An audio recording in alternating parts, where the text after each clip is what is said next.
Благодарам, почитуван колега, и благодарам што во најголем дел се сложивте. Меѓутоа, во однос на тоа дека биле алоцирани одредени средства повторно во агенцијата, ќе ви повторам, станува збор за сосем различни ситуации и сосем различни работи.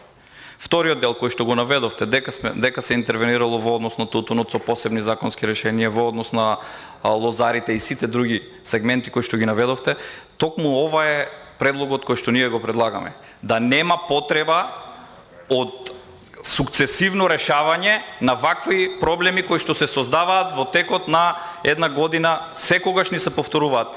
Да нема потреба земјоделците да мораат да чекаат, да поминат процедури во собрание за да можат да се операционализираат одредени средства, кои што во дадениот фонд кој што го предлагаме ќе ги има и ќе располага самото министерство преку агенцијата и во дадениот момент многу брзо и ефективно ќе им се најдат во моментот кога им треба. И затоа овде не ја гледам логиката зошто не сакате да ја прифатите.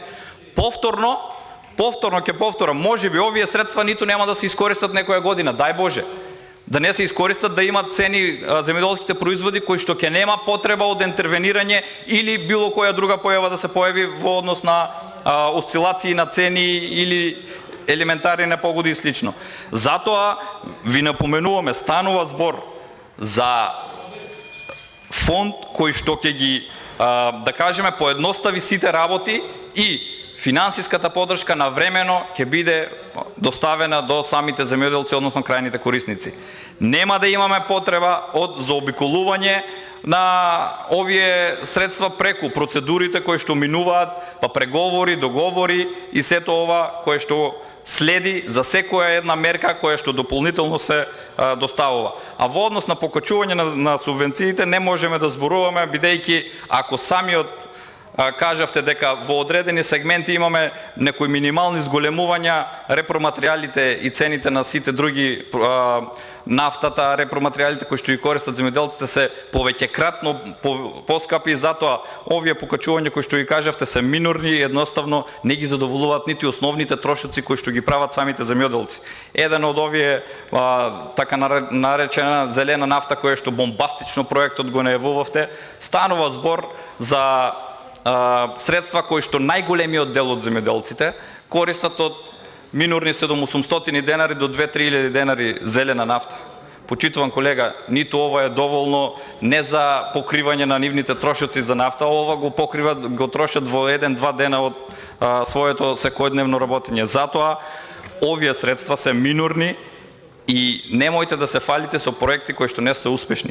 Ова мерка, зелена нафта, ја користат големите производители кои што самите сте свесни, односно оние кои што имаат огромни површини и големиот бенефит од ова зелена нафта е токму повторно за нив. А со однос со цените и за тутунот кој што го спомнавте, немојте да споредувате, бидејќи ако се навраќаме наназад, 2005 беше 40 денари.